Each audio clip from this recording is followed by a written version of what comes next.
This is Fortune's Wheel, a podcast history of the late Middle Ages. I'm your host, Jonathan, and this is episode 9, A Snake in the Grass.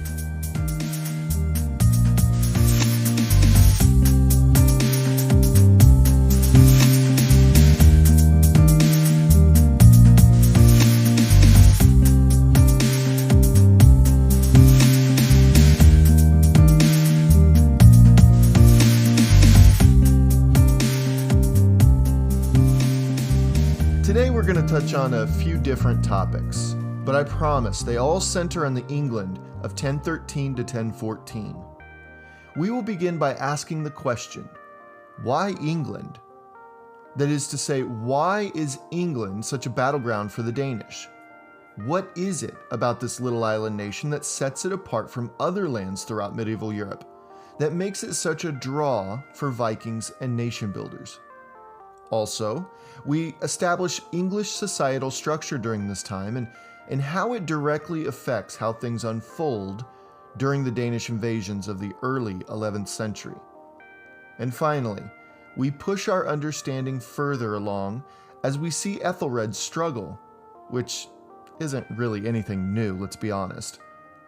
His relationships with his ealdormen change, an overhaul of leadership on the island, and we also meet one of the key players who's been working in the background throughout the 1000s and 1010s.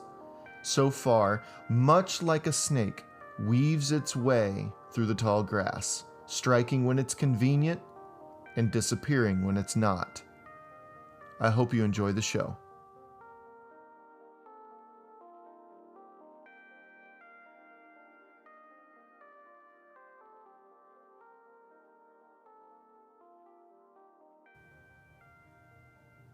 So before we get into the meat of this episode, why England anyway?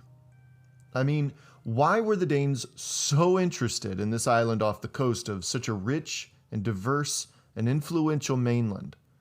England was hardly a destination hotspot for Europe's elite at the time, so again, why England?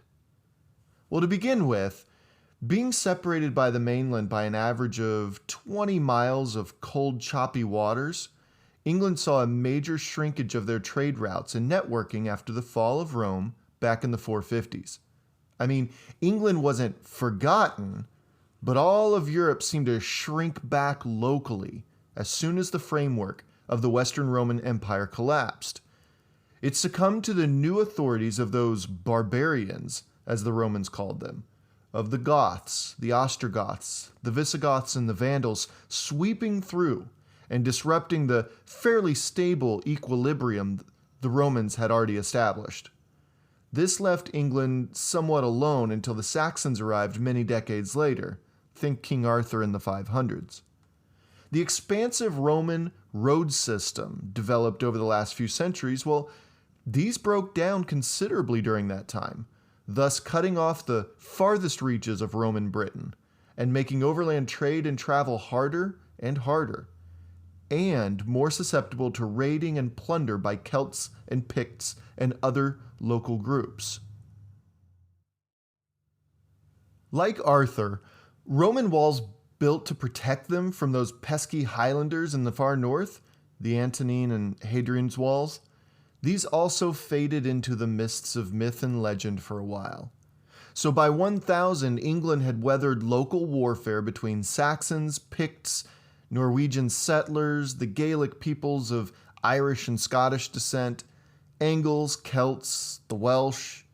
Some Viking raids in the 790s and the 880s and 940s sought to upend the growing power of Saxon elite of Wessex, but eventually Alfred's kingdom prevailed, each time. Well, until Ethelred II, that is. Alfred's England had an economy built on pretty much the same stuff that the rest of Northern Europe had. It was overwhelmingly agricultural, but not on any large-scale framework quite yet. The vast majority of English farmers were self-sufficient and managed to eke out a living that took care of themselves and maybe their neighbors they interacted with on a weekly basis. Beer and wine were the preferred drink as it was deemed safer than some of the water, and if they watered it down, they saved money, so that sounded like a win-win.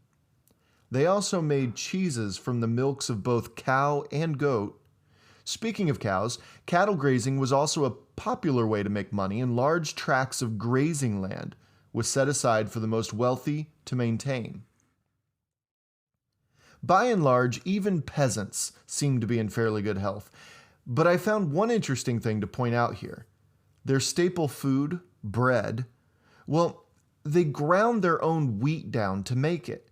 See, this, according to the archaeological record, had a major impact on their dental health, as their grinding equipment was mainly made of stone. So that means that tiny particles of stone found their way into the flour, was baked into the bread, and was then ground into the chewer's teeth. Well, as you can imagine, the English, along with their mainland neighbors in the Middle Ages, they lost their teeth very early in life.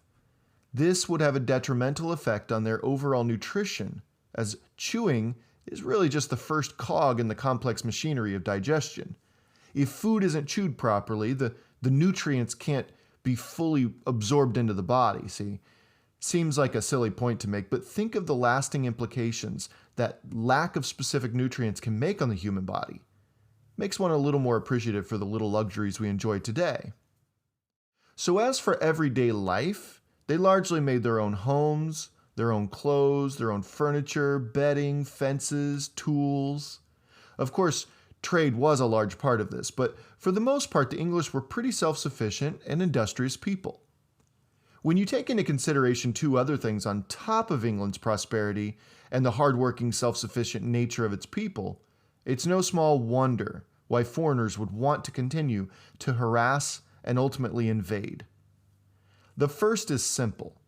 When Olaf Tryggvason initiated King Ethelred's Danegeld payments in 991, there was a banner flying high above the palace in Winchester, Ethelred's ancestral home, that told the world that England, had money. Like, a lot of it. When the next Danegeld payment was made, it was even higher. And that caught the attention of Sweyn Forkbeard of Denmark, among others. Not a good precedent to set. And the second consideration is one of personal and national pride. Ethelred ordering the mass slaughter of all Danes living in the Kingdom of England in 1002 included the sister, if you remember, to the King of Denmark, Sweyn Forkbeard. You can imagine that Sweyn, he'd been looking for another legitimizing reason to officially extort or even invade England. Punishment was on his mind in some way or another. With the St. Brice's Day massacre, Ethelred handed him just such an opportunity. With Sweyn Forkbeard's 1013 invasion, England had hit the point of no return. Another draw to the island was the maturity of its social structure. We tend to think of the medieval period as a period of social disparity and fracturing, and I won't even pretend there weren't periods where that was the case, predominantly. But even in the farthest corners of Europe, beginning to crawl out of the darkest ages, England, due to Alfred's civil reforms back in the 880s and into the 900s they carried, had grown to be a highly stable society. According to Mark Morris's book, The Norman Conquest, at around 1100, so about 80 or so years after our current narrative, the population of England hovered around 2 million people. And this was after an incredibly bloody, unstable, and turbulent century of warfare, deceit, and agricultural and commercial destruction. He writes that through all of that, England's population still continued to rise, according to contemporary sources. And accordingly, we can deduce that England's population around 1000 was maybe a little more than 1 million inhabitants. To me, this is impressive and is a testament to the economy of the island as well as the resilience and hardworking culture that existed among the English then. From these million or so people Morris talks about, he breaks it down between, quote, the free and the unfree, end quote. The unfree are, of course, slaves. And it might surprise many of us today to learn that upwards of 10% of that million were slaves. To be clear, that would amount to about 100,000 people in England during Ethelred's reign were slaves. To take that a bit further, the same percentage holds true according to Morris.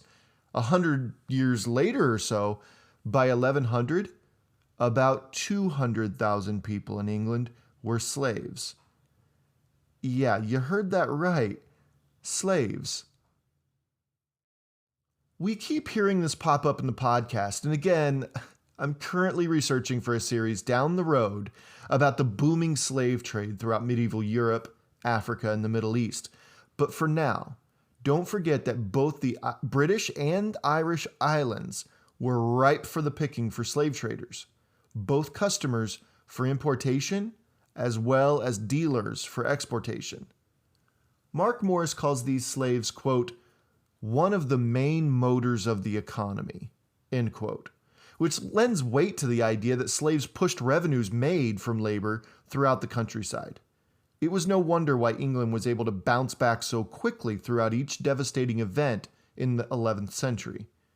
When the overhead costs in the human resources department is next to nothing, short of the most basic food, clothing, and shelter, all profits can be poured into expansion or rebounding.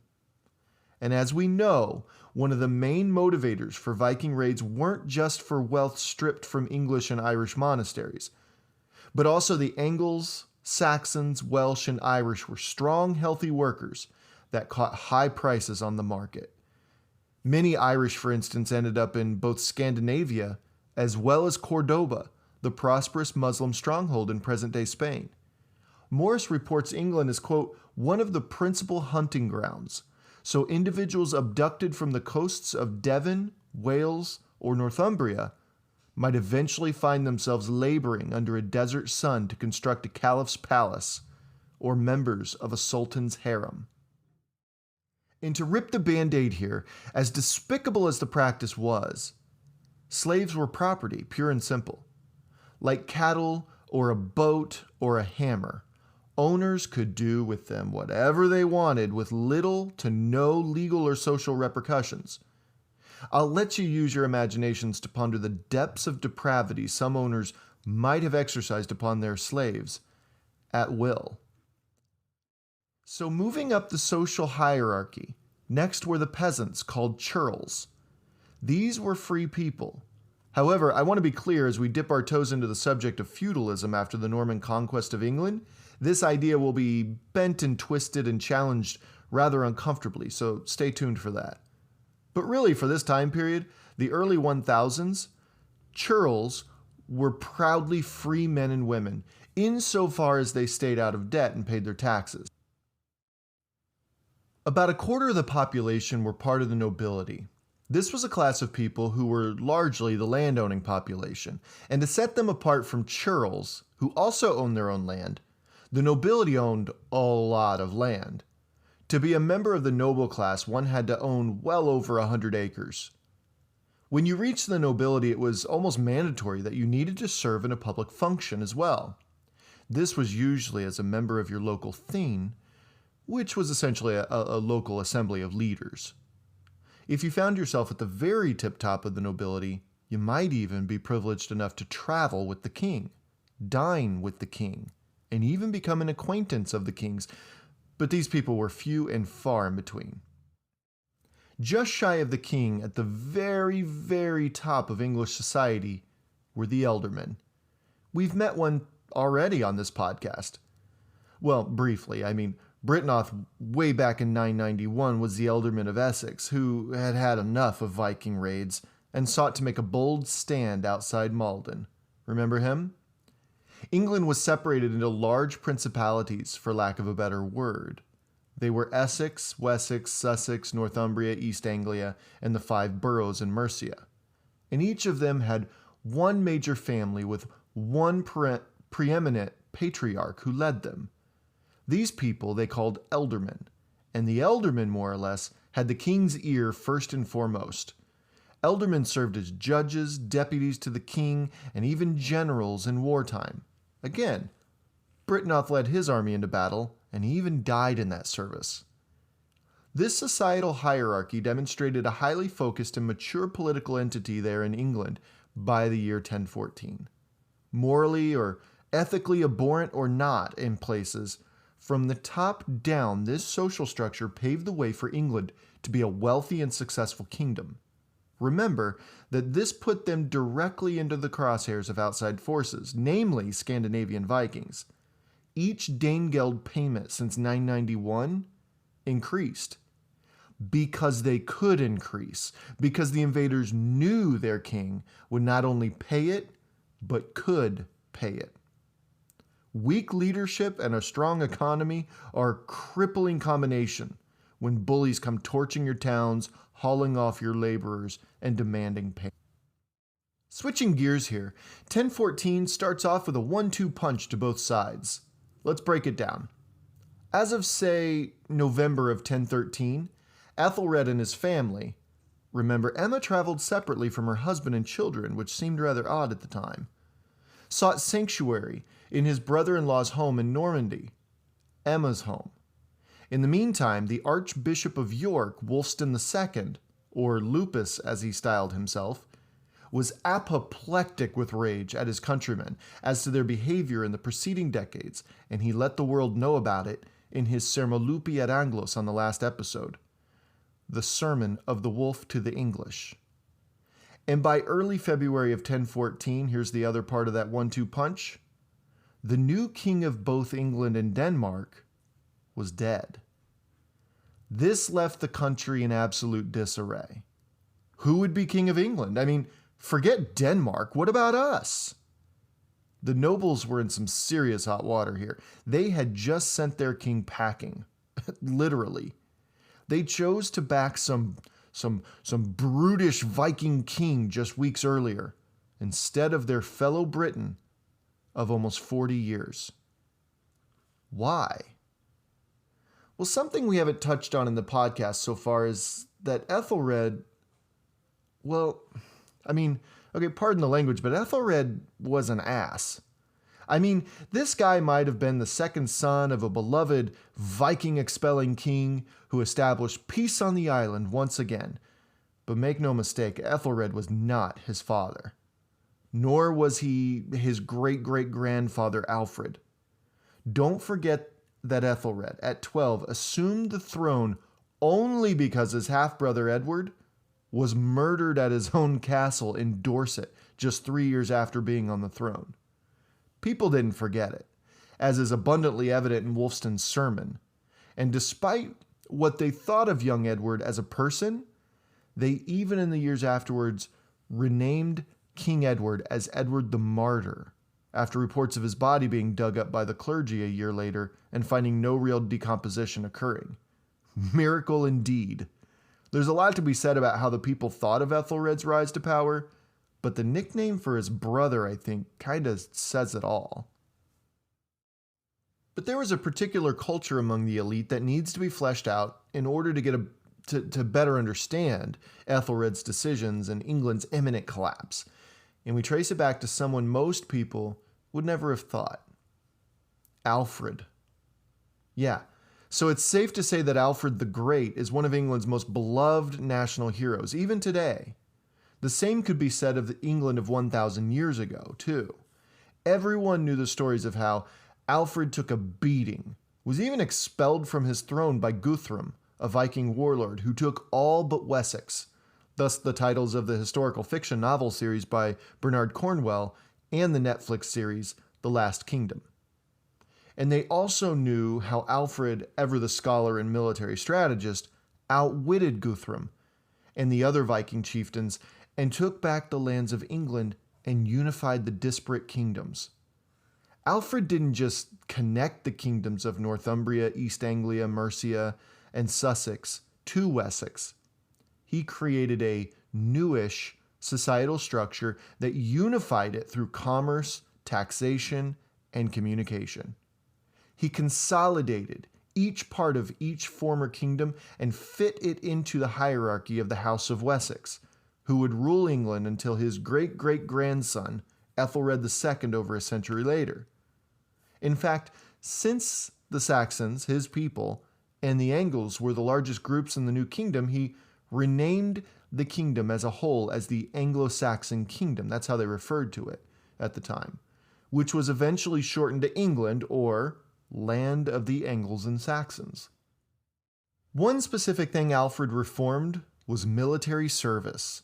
He created a standing army, though much of the armies that would go to war would still require service from the farmers and the traders around the kingdom. But this base army would serve as a trained fighting force against foreign invasion. His ealdormen were in charge of their own loyal fighting force, but this was crippled as a way of diminishing any threat to the crown by kingdoms he just saved from Vikings. Over the decades, the standing army would remain, but would be stripped down almost bare of its once held esteem and numbers, and the ealdormen would be free to establish larger and larger loyal retinues. Between Alfred's war against Guthrum in the 880s and 90s, to Ethelred's uptick in raids during the mid to late 980s, there was just one major blip on the radar in the middle of the century with Eric Bloodaxe, that England suffered any real invasion on their sovereignty. This created a system in which ealdormen were largely left to their own devices. Before and after King Edgar's reign, remember, he's the king who defeated Eric Bloodaxe, Ethelred's father, right? England's military readiness was severely stunted by a lack of action. Couple that with an ever-decreasing trained standing army, and by Ethelred II's reign, you have an entire population of nobility who have had a century to pretty much sit around thinking about things other than what to do when the Vikings came back to town. So what does this have to do with Ethelred being an ass? The king was no different. Again, except for King Edgar, kings during this time were also left to think about other things, like power plays and politics and deception. Sure, Ethelred is also known, and even at the time was recognized for good things, such as the Wantage Code in 997, which set up the granddaddy of the coveted trial by jury system in liberal democracies today, as well as ordering the construction of new churches and updating old ones. He had a slew of civil reforms. But make no mistake, he was no saint. You know, a saint like his brother, Edward. So as an example, in 993, Elfric of Hampshire had had enough of Ethelred's political maneuvering, and he defected. So without question, Ethelred blinded his son. Yeah, Ethelred was extreme. He did stuff like that, like all the time.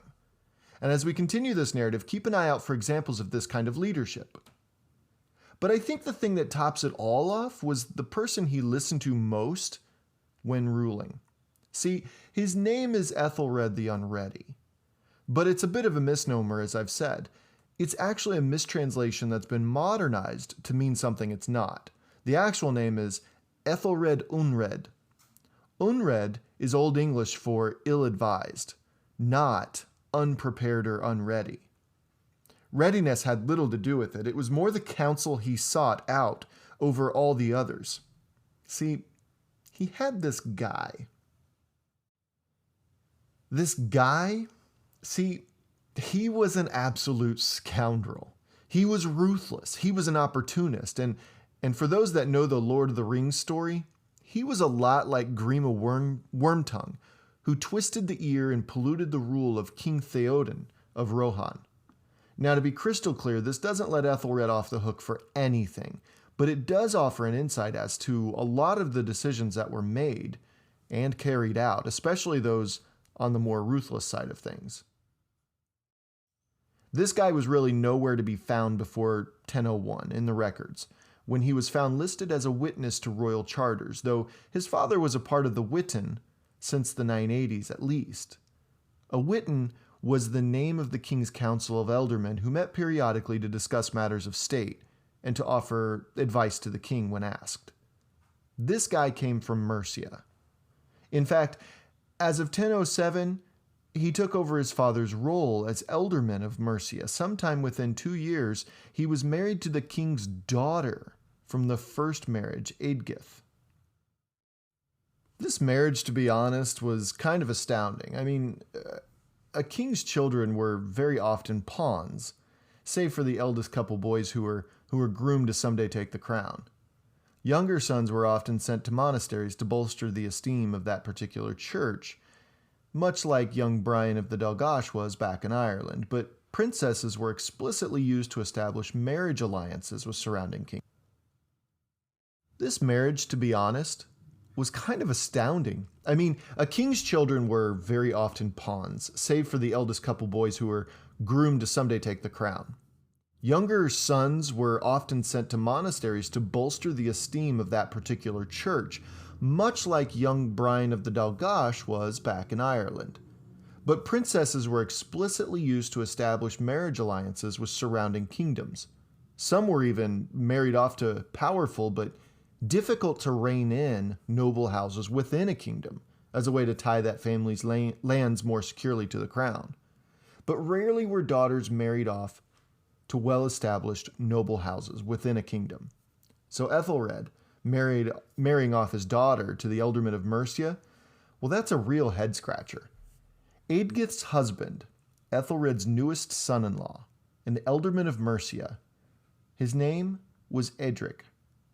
Over the next few years, certainly by 1014, Edric would have earned the less than respectable surname Streona, which meant the Acquisitive. Edric Streona, or more precisely, Edric the Acquisitive, earned the name because of his deceptive backstabbing and murderous approach to politics. And Ethelred was a sucker for a good hitman. For example, the first time we even hear a whisper of this man we know to be Edric Streona was in 1006, just 1 year before he was named Ealdorman of Mercia, remember. To summarize John of Worcester, a post-Norman English monk out of Worcester Priory, in his Chronicles of the Danish Conquest of England, he says that Edric greeted the respected Ealdorman of Northumbria, Elfhelm, as old friends. However, having promised riches to a local butcher to commit the crime, he invited the Ealdorman out for a hunt, in which Elfhelm was brutally murdered. Soon after, at Ethelred's behest, Edric oversaw the blinding of both of Elfhelm's sons as well. There's no other way to say this without sounding like an uber geek, but I'm going to say it anyway. The North remembers. Okay, seriously though, Northumbria, Ethelred's only real buffer against the wild Picts to the north, and a crucial ally as far as being able to defend England against the Danes, well, they won't forget. And Ethelred will soon wish they had. So do you remember when we mentioned Ethelred's attempt at a navy and how one leader of the fleet just left with something like 40 ships? Edric was a part of that too. Yeah, it seems Edric's brother, Britric, accused the man of treason against his king, which was certainly false. It seems like a power play to take the man's position in the fleet, but, it backfired in kind of a big way. That guy, Wolfgate was his name, he didn't just change his resume from captain to pirate. No, this guy joined Thorkel the Tall's invasionary force. And after Thorkel attacked, Edric talked to Ethelred, who was furious and set on retaliation against engaging Thorkel militarily. Edric, essentially, choreographed many more months of unstable episodic warfare. And by Sweyn Forkbeard's 1013 invasion, it was Emma's ship to Normandy that Edric found himself on, separate from his king's ship. Edric, is safe to say, was a snake. Edric was definitely a symptom of the sickness that England had suffered for some decades, but he was hardly the only one, playing the proverbial Game of Thrones. Everyone, as was England's culture by this time, was making power plays and positioning their little micro-kingdom in the best place they could, trying to take into account all of the different outcomes that may happen. Every ealdorman and nobleman, warrior and king, merchant and farmer, was a part of this vast movement into England's future, but in February of 1014, just weeks after he finally assumed the throne of England, when Sweyn Forkbeard died, it quite literally turned the North Sea upside down. Ethelred and Emma, along with their children, they were all in Normandy. and so was Edric, no doubt plotting his best course of action separate from his kings or alongside his kings. Back in England, the military and political battlefield had suddenly shifted. Those who had supported Ethelred, albeit reluctantly at this point in his reign, just 1 year before, quickly shifted their support to Sweyn Forkbeard. When their new king died, his son, who had been on campaign with him for a couple of years, well, he was next in line. But wait, Sweyn had left another son, the eldest son, Harold, in charge of Denmark. Would he be banging on the English door soon to claim it for himself? Or should the English nobility throw their support to the Dane in their land already, the youngest but present, Canute II, to be exact? Or, since it hadn't been long at all, should they invite their king back for another shot? Either way, they're going to tick off 2 and be subject to 1. Who does the English nobility have more of a stake in getting what they want out of this whole situation? That's the question they asked. As laid out already, Ethelred, you can imagine, wasn't exactly a beloved leader by this time. In fact, many among his nobility couldn't stand the guy. And Edric's presence only escalated tensions across the kingdom. However, Ethelred needed their support now. If he wanted his kingdom back, he would most certainly have to agree to some terms. Admittedly, when I read this in the Anglo-Saxon Chronicles, I laughed out loud. I can't help it. The guy had messed up so badly as king during the last 20 years that part of his agreement to return as their king was that he would, quote, govern them more justly than he did before, end quote. I mean, if that's not a royal smack in the face, I don't know what is. They could have just said, so yeah, you sucked so badly as our king before. We can see why you're in the position you're in right now, but we'll graciously accept you back if you could, just not suck as bad as you did before. Got that? So they covered their tracks, these noblemen, with those terms too. They also made him Ethelred agree, to forgive and forget every single last thing they'd ever done or said against the crown or English prosperity. Smart fellas. And also, did you catch that? What happened when they made that pact with Ethelred? It's not immediately apparent, but it's still there. Did you notice that Ethelred was forced to compromise his authority at the behest of his noblemen? Yeah, this is the first time in English history where a king was forced to do this. And it most certainly won't be the last. Hold on to that little nugget as we get a couple centuries down the road. So Ethelred returned, with Edric still at his side. But what of Canute? How did he handle the news? Well, you can imagine Canute wasn't exactly happy about the route the Ealdormen went. In fact, Canute couldn't have been more irate. For the previous 2 years, as he campaigned the English countryside and battling alongside his father, Canute was entrusted with the hostages Sweyn captured along the way. These were normally part of the nobility, but also consisted of successful businessmen and even skilled workers too. They were largely kept for ransom at some point. Even if Sweyn's Danish forces lost the war, he still could make quite a bit of money off these hostages. When Canute heard the news of Ethelred's return, he consolidated his forces near Gainsborough in Lindsey, the place where Sweyn Forkbeard had died. Lindsey lies immediately south of Northumbria, the region Ethelred angered years earlier with the unexpected murder of their ealdorman, Elfheim. And remember, he also blinded Elfheim's 2 sons. It held the towns of Gainsborough and Lincoln, as well as a few monasteries. See, Lindsey cast their support with Canute when Ethelred returned in 1014, which obviously didn't sit well with the shamed king. Canute hauled the hostages on a rampage toward London, having heard word that Ethelred and his sons, Ethelstan Etheling and Edmund, were taking London. Along with a new ally, Olaf Haraldsson, the King of Norway and soon to be Saint Olaf. It was an impressive strategy, as Olaf Haraldsson took the bridge from the perspective of the river, while Ethelstan, the next in line to the English crown, who's quickly proving to be a very capable young leader and warrior, took his men across the thinned-out bridge and took London by storm, young Edmund at his side. At this point, in April of 1014, Canute reevaluates his position. He decides he needs more support. He grudgingly takes off to Denmark, where he planned to ask his half-brother and current de facto king of Denmark for land within Denmark, as well as help taking back England.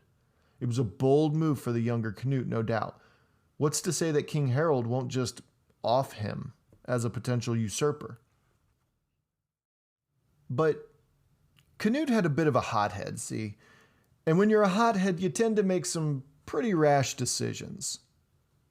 On his way, he made a last-second detour towards Sandwich, where he dropped the hostages off. He offloaded these POWs who were free to head back home after who knows how long as pawns in a nation-sized game of chess. Well, they could return home, of course, but I'm not sure what they could accomplish in the England of 1014. See, Canute saw that every last hostage made landfall without their ears, noses, or hands.